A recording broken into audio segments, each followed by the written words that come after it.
though we're strangers, and your land and mine are far apart. And though your name lies awkwardly and strange upon my tongue, as the needle's drawn towards the pole, so I am drawn both heart and soul to sing of your great struggle in the fields of Vietnam. At the height of the Vietnam War in the late 60s, the US Air Force dumped an estimated 20 million gallons of toxic chemicals to destroy their enemies on the ground. The chemicals were known as Agent Orange. Lethal doses did huge damage to the population. Today there are still over 1 million victims, and a third generation of children is now being born with deformities.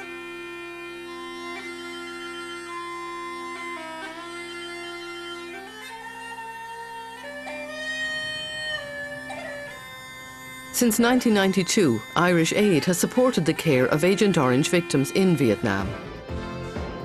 One of their key annual activities is running a series of Irish traditional music concerts to promote Ireland's involvement in the care of Agent Orange victims. Leading this initiative is Limerick-born musician Mick Maloney. He's been a prominent figure in the Irish music scene internationally since the 1960s. I was invited to come here to play music with Peter Yarrow, as in Peter, Paul and Mary Yarrow. His agenda was a kind of a political one. It was to, as an American who sang in the civil rights movement and who sang anti-war songs at the time of the Vietnam War, he thought he'd follow up and do a tour and kind of apologise on behalf of his generation on the awful damage that had been done by Agent Orange. I didn't know much about that. One of the places that I visited when I was here with Peter Yarrow was the Peace Village in Ho Chi Minh City, where severely damaged and impaired children were being looked after with tremendous care. And the Irish Embassy had just started in Hanoi. And I said, wouldn't it be great if we could do music in conjunction with your programme? And now for the past few years, we've been coming here about once a year and doing concerts in a wide range of venues. And we visit a lot of places that take care of children who have special needs. The Peace Village was bursting of excitement today with the presence of the Irish instrumentalists. The gathering was scheduled to start at 8:30 in the morning, but the children all turned up an hour early to welcome the distinguished guests at the gate.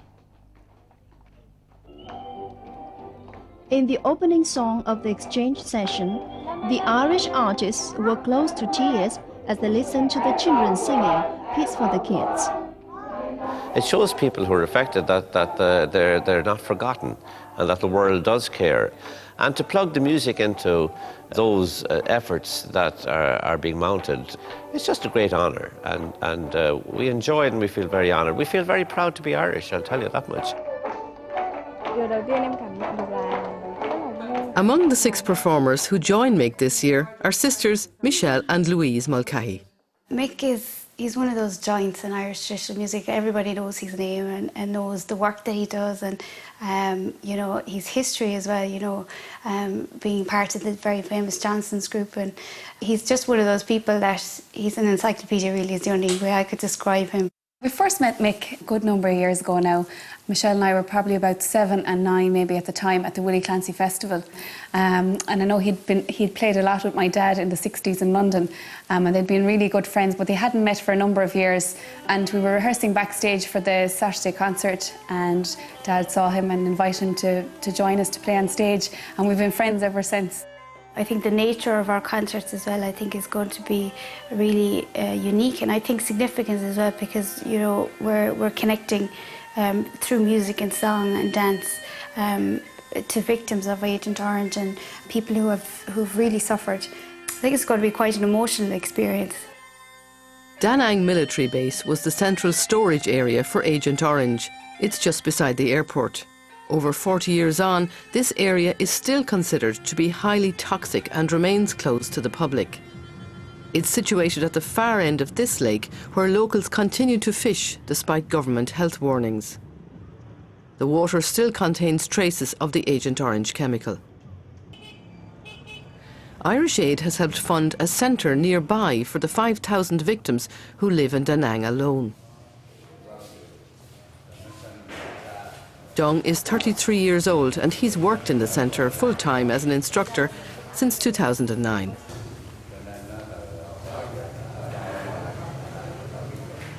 Dạ vâng, tôi là một nạn nhân chất độc da cam. Tại vì bố tôi ngày xưa là bố. Yes, I'm victim of the Agent Orange because my father were in the war. Nó có 2 người. His battlefield was in the very remote area in the mountains. And the American, they spray the dioxin so that they can see all the soldier who is hiding under the trees. Ngày trước đây thì tôi không chấp nhận. Before I wasn't so happy and I couldn't accept that I'm the victim of Agent Orange. And every time some people say anything about that, I say I couldn't agree. But then I thought that, okay, I should not think about that too much. I should be just try my best and learn to work, and I can teach the other victims of Agent Orange. This centre educates nearly 300 young people with mental and physical disabilities linked to Agent Orange. 12-year-old Trey is cared for by his grandparents who bring him to the centre every day. He can't walk and he has difficulty speaking. Both his grandparents fought in the war. In my family, there's nobody affected by Agent Orange, only my grandson. Every time when he goes to the toilet, I have to carry him, and I have to carry him to bed, to the shower, and change him. I have to carry him everywhere. It's very good that we can send our grandson here to the school every day to look after him all day, but other than that, we are very difficult. The US government has compensated American victims of Agent Orange, but Vietnamese civilians have not received anything. The victims' legal action against 30 chemical companies was dismissed in 2005. I'm not angry, but I think they have to take responsibility for what they did in the past. Not only me, but also all of the Vietnamese victims of Agent Orange.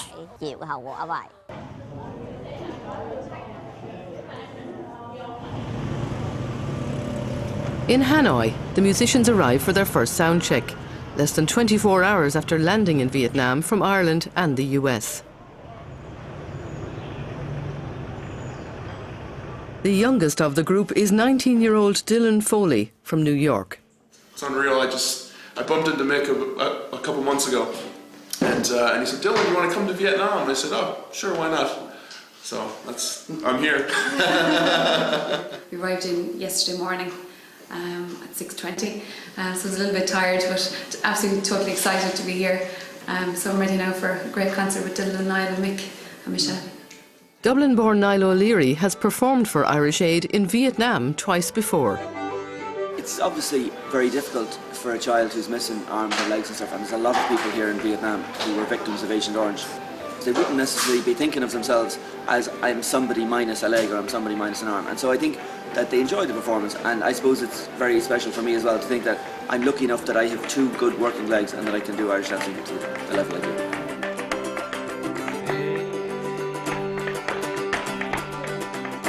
Live TV broadcasts give Mick Maloney the opportunity to speak about the concert's purpose.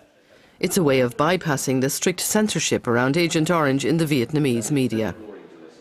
We've sort of worked together in doing concerts that raise awareness of social needs, you know, like Agent Orange and like other things that where people are in need, and it's wonderful to be able to do your art and help humanity at the same time. First of all, this is the most comprehensive group we've ever had here. All the instruments are represented, the whole bloody lot of them are here. I mean, it's really a showcase for the arts, and just this very small group of people with the dancing and the music, and I think we should do well tonight, I think. Yeah. I'll go back and drink if we don't.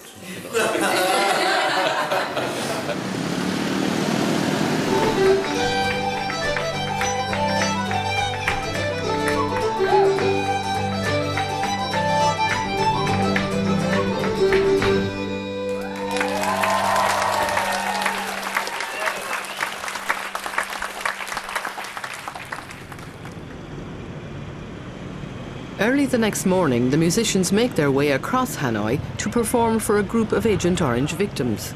We're heading for the Peace Village, and it's an odd name, I suppose, but it's the name given to the place that takes care of children who are handicapped in a variety of ways so that they can't be taken care of at home.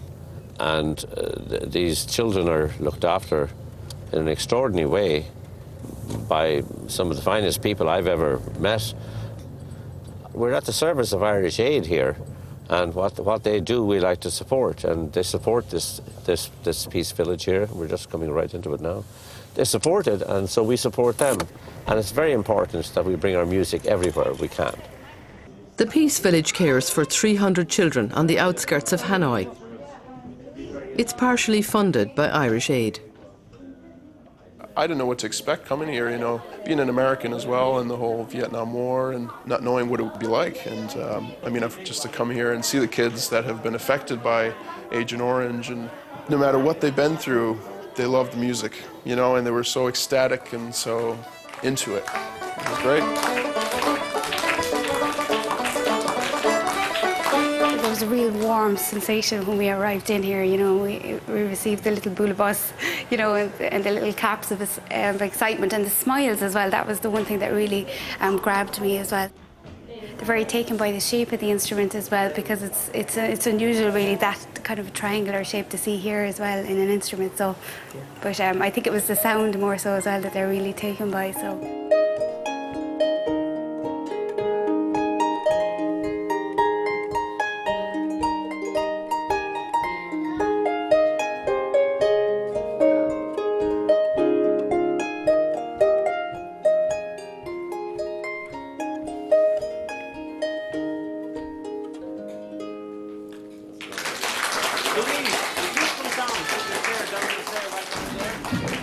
Come here, see if you see. And see this one here? Today has surpassed all my expectations. I had read a little bit about the victims, but just seeing them there today, it was a really proud moment to bring Irish music to the Peace Centre, and just seeing the reaction of the children today was just fabulous. I taught autistic children in primary school, but this was a totally different experience. I think there was a tear in my eye playing the music, looking around, thinking, you know, what the past has created and how it affects the future.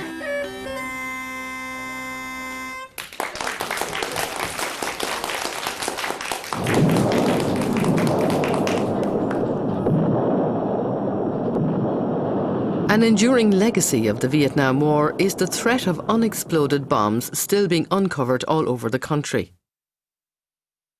The Mines Advisory Group, or MAG, is among a small number of organisations assigned to clearing these unexploded items throughout Vietnam. The Irish government has supported MAG since 2007. During the lifespan of MAG here in Vietnam, MAG has already cleared about 189,000 items. We have reached beneficiaries of a total of 2.2 million people.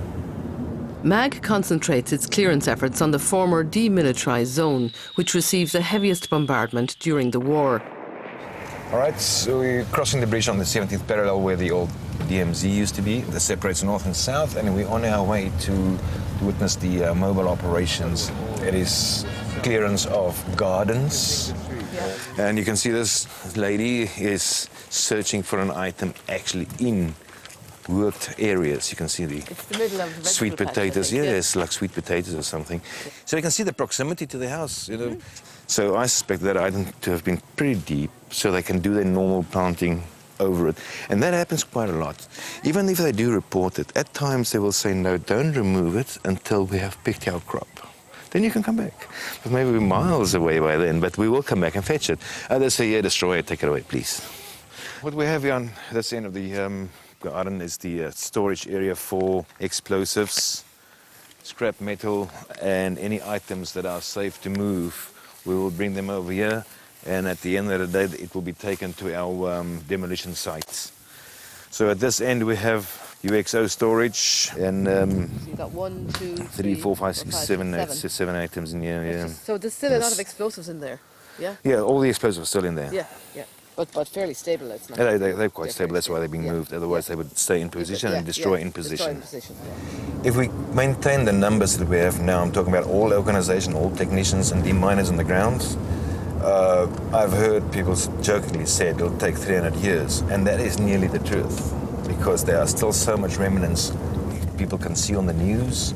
There are still bombs exploding from the Second World War in Europe. But that's a perfect example of how long they stay active. I mean, we used to joke about mines and things like that, saying it's the perfect soldier. It doesn't ask for leave, food, water, salary, vacation. It just waits there until it gets angry. The buried munitions continue to claim victims long after the war has finished. About 30 years ago, I was an only child and playing here in my back garden. At that time, I had very little knowledge of UXOs, so like many other children, we dug and searched for UXO items which we could sell for ice cream. I was not sure what kind of object it was. It was not a big item, but when it exploded, its pieces went into my eyes, my mouth and my throat. Blue in his face.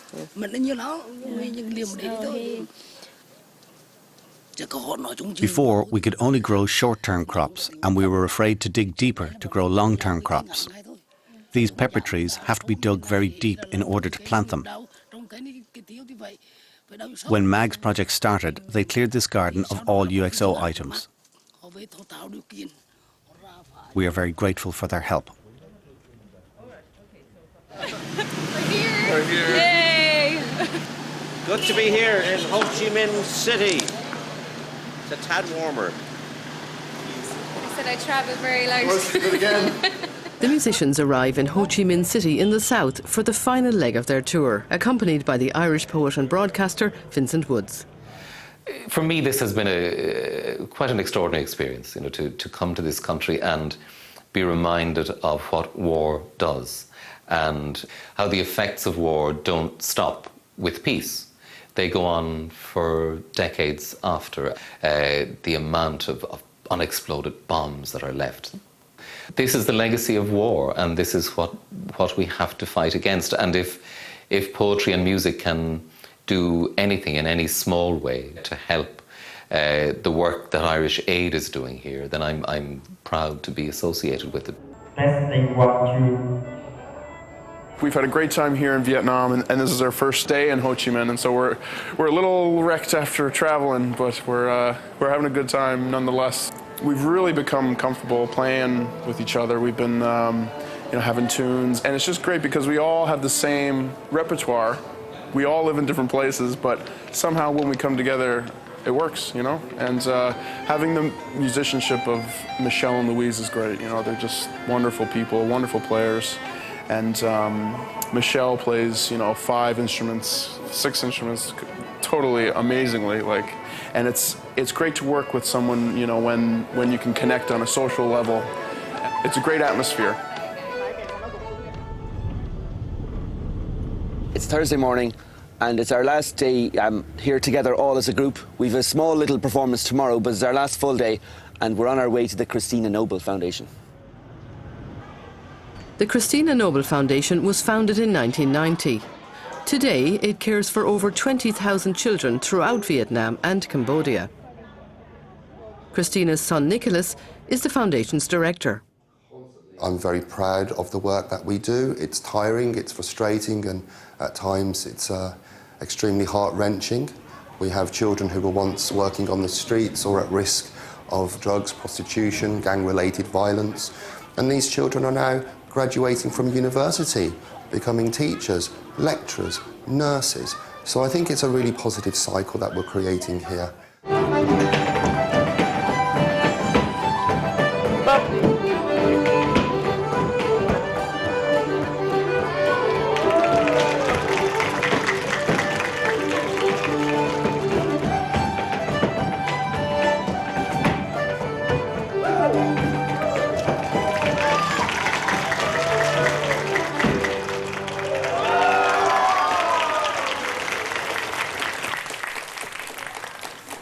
I'd like to sing for you now a children's song.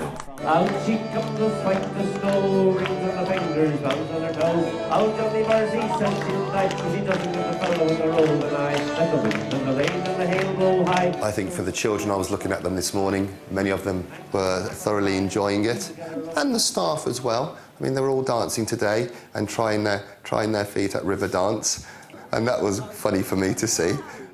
Niall O'Leary uses his skills as a dance instructor to show the staff and students how to perform an Irish jig. 6, 7, ready, steady, go. Jump! Jump! Jump! Hop! All right, brilliant.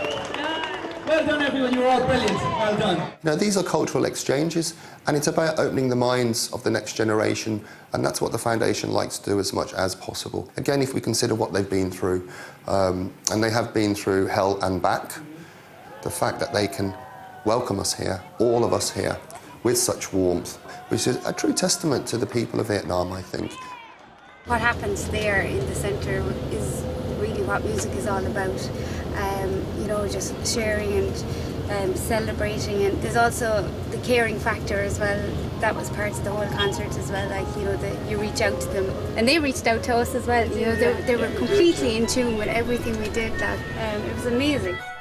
Today was by far the most extraordinary occasion that I've ever been part of an ensemble that interacted with young children. It was absolutely magical. I've never seen so many young kids so deeply attentive. It was one of those magic things that kind of lifted us up in a cloud. We're still talking about it, still on a high.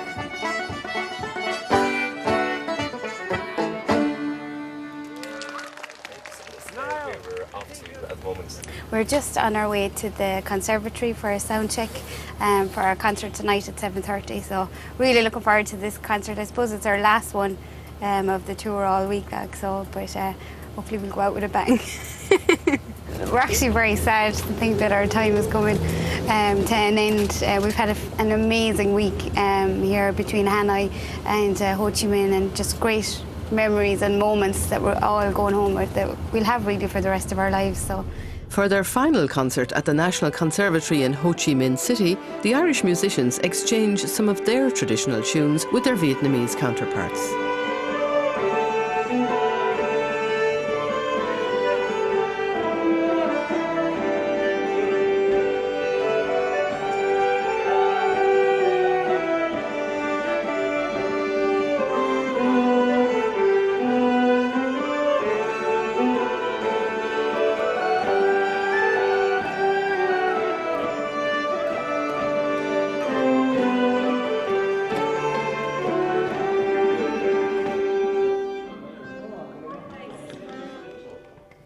So, can we learn one of yours? You teach us?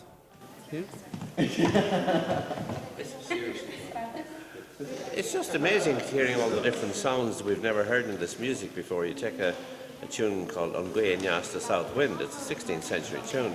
And suddenly the monochord, the one-string instrument with all the vibrato, and the two-string fiddle, they're adding a texture that I've just never heard in this music before. And it's extraordinary. It goes through the body in an amazing way. Okay, 1, 2, 3. Shortly before going on stage for their final concert, the Vietnamese musicians share a traditional Vietnamese folk melody called My Village.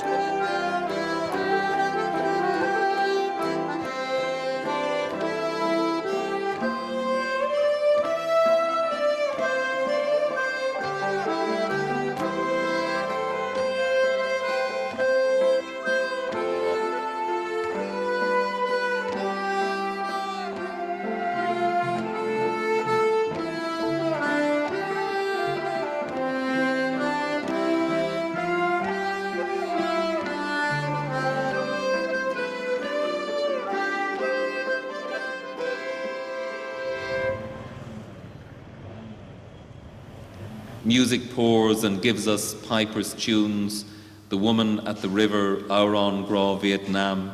In Tarman, Hanoi, here, jig and reel, slow air, remembering the end of time, the end of war. The good dead in the green and blue in hills, mountains, rivers. Music pours, the future hovers, on the threshold of the past. I don't know your religion, but one day I heard you pray for a world where everyone could work and children they could play. And though you've never had your share of the fruits that you have won, you sowed the seeds of equality in your daughters and your sons, in your daughters and your sons, in your daughters and your sons. You sowed the seeds of equality in your daughters and your sons. I suppose it was a feeling of being overwhelmed a little bit, you know, when we were all standing up on stage at the end. We were a very sentimental moment, actually, so I think it put the whole trip in perspective for us as well, like, you know, so the coming together of Vietnam and Ireland, it's great the way music really works, you know, so. The tour was brilliant, and suddenly it's over. It's like, it kind of came up suddenly, you know, we're just kind of settling into Vietnam, and now we have to go home. The sense of happiness on the stage tonight was unbelievable, and just the whole atmosphere was just second to none out here, just absolutely fantastic. The collaboration we did tonight now, the music they played was really beautiful, and there was just a great sense of enjoyment in collaborating, and you could see in our faces and their faces that both groups really enjoyed it, you know. Absolutely, it's been an amazing week. I'm quite sad to be going back because I'm not ready to go back yet, so I feel like there's much more to happen. I think Mick is absolutely amazing. The amount of hard work he does behind the scenes is incredible. To bring us over here and share this experience with us, you know, was something really, really special.